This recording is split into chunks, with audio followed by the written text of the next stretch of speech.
우리가 살고 있는 세상을 바라볼 때 여러분들은 어떤 생각이 드십니까? 참 공평한 세상이다 이런 생각이 드시나요? 아니면 불공평한 세상이다 이 생각이 더 많다고 생각을 하시는지요? 어렸을 때 학교에서 배운 교과서 내용들 또 동화를 보면 권선징악 이거 사상이 굉장히 중요했던 것 같아요. 착한 사람이 잘 되고 악한 사람은 결국은 망한다. 그런 교육들을 어렸을 때 참 많이 시켰던 것, 지금 와서 생각하니까 그것이 얼마나 소중한 것인가 다시 한번 생각해 봅니다. 왜냐하면 우리가 살고 있는 이 세상에 보면 이 악한 사람이 성공하는 것처럼 보여요. 아니, 성공해요.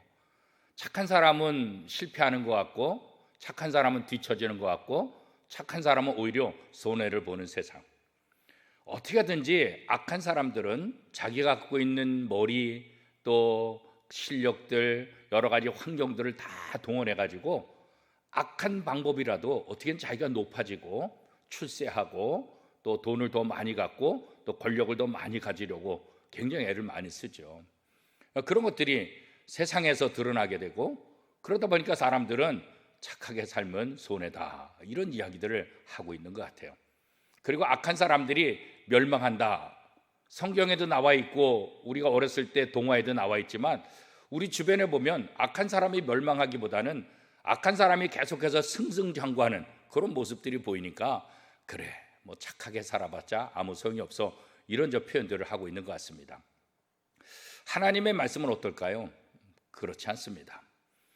악한 사람이 성공하는 것 같지만 그렇다고 해서 하나님을 믿는 사람들이 그 악한 길을 따라가야 되냐? 그렇지 않다는 거죠.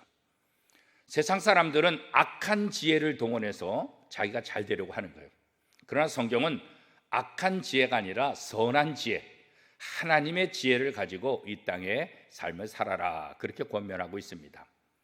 악한 지혜 중에 가장 대표적인 것 중에 하나가 무엇입니까? 에덴 동산의 사건이죠. 뱀이 간교했더라 그렇게 말하고 있잖아요. 이 간교하다 이 말을 다른 말로 표현하면 지혜롭다 그런 거죠. 어느 정도로 간교하고 어느 정도로 지혜로웠습니까? 아담과 하와가 뱀의 말에 다 수긍했잖아요. 뱀의 말에 넘어갔잖아요. 그래서 선악을 알게 하는 동산 중앙에 있는 나무 열매 이거 따먹었잖아요. 결국 지금까지는 하나님의 말씀에 순종하고 이것은 먹으면 안 돼, 하나님께서 먹지 말라고 해서 오랫동안 지켜왔던 그 철칙이 있었잖아요. 그런데 그것을 깨고 그 범죄를 행할 정도로 뱀이 어떻게 해요? 간교하더라. 우리가 살고 있는 세상도 그래요. 지금까지 내가 살아왔던 어떤 수칙들이 있죠. 또 내 나름대로의 어떤 그 기준들이 있잖아요. 그런데 악한 사람들은 그것을 자꾸 깨트리라 그러는 거예요. 너 그렇게 살아봤자 무슨 도움이 되냐? 너 지금까지 그렇게 살아왔는데 무슨 유익이 있어? 아무 소용이 없어. 너처럼 살면 이 땅에서 낙오되고 이 땅에서 아무것도 될 수 없어. 그런 생각들을 하게 되는 거죠. 그러다 보니까 자꾸 그런 악한 사람들, 악한 지혜자들에게 꿰매 넘어가서 악한 일을 하게 되는 것, 우리 주변에도 사실 종종 있고 우리 스스로도 나도 한번 그렇게 해볼까? 눈 한번 감아볼까? 이런 생각을 할 때가 많이 있지 않습니까? 하나님의 사람은 달라야 됩니다. 지금 손해본다 할지라도, 지금 성공하지 못한다 할지라도, 지금 낙오자가 되는 것 같다 할지라도 우리는 언제나 하나님의 지혜를 가지고 하나님의 말씀을 가지고 하나님의 방법대로 살아가야 되는 거예요. 이게 바로 신자에 있어서 가장 커다란 중심이고 힘이 되어야 하는 것입니다. 예수님을 십자가에 못 박고 무덤에 가두고 그들은 다 이기는 줄 알았죠. 그들은 아마 승리의 만찬을 했을지 몰라요. 그러나 3일 만에 예수 그리스도는 부활하시고 부활하신 주님 앞에 모든 만물이 무릎을 꿇게 하셨다. 성경이 이렇게 말씀하고 있지 않습니까? 당장 눈앞에 보이는 것 그것만 따라가서 그 성공만 쫓아가는 삶을 살다 보면 결국은 어떻게 해요? 망할 수밖에 없는 거예요.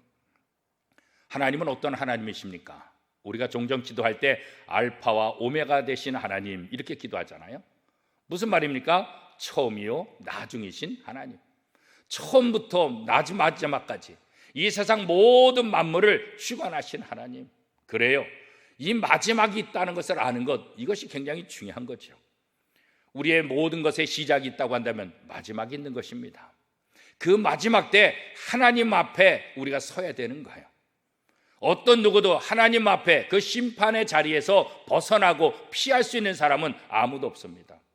그래서 이 땅의 삶이 그렇게 중요한 거예요. 이 땅에서 세상적으로 얼마나 성공하느냐, 이 땅에서 세상적으로 얼마나 많은 것을 갖고 있느냐, 이거보다 더 중요한 것은 하나님의 말씀에 얼마나 순종하며 하나님의 말씀에 얼마나 그 말씀을 붙잡고 살아가느냐, 이게 더 중요한 거예요. 마지막에 승리자, 그가 승리하는 것 아니겠습니까? 마라톤 하는데 전반전까지 아무리 1등 다녔다 할지라도 마지막이 중요하죠. 처음에는 뒤처졌다 할지라도 점점 따라가서 마지막에 승리하는 사람, 그 사람이 진짜 승리자 아니겠습니까? 우리의 승리는 어디에 있습니까? 하나님 앞에 서는 날, 예수 그리스도께서 재림하시고 모든 만물들이 하나님 앞에 서는 그날, 그 마지막 때 우리는 그 앞에 설 수밖에 없는 존재라는 것을 기억하는 것, 이게 바로 참된 지혜자입니다. 그래서 우리는 그날을 기억하면서 이 땅에서 성공과 이 땅에서 출세가 아니라 이 땅에서 어떻게 하면 선한 방법으로 하나님의 말씀대로 살 것인가, 이것을 늘 묵상하며 이 말씀대로 살아가고자 애써야 하는 것입니다. 오늘 하루도 세상의 성공과 출세를 위해서 달려가는 하루가 아니라 어떻게 하면 선하신 하나님의 말씀대로 살 수 있을까, 다시 한번 결단하는 복된 하루가 될 수 있기를 축복합니다.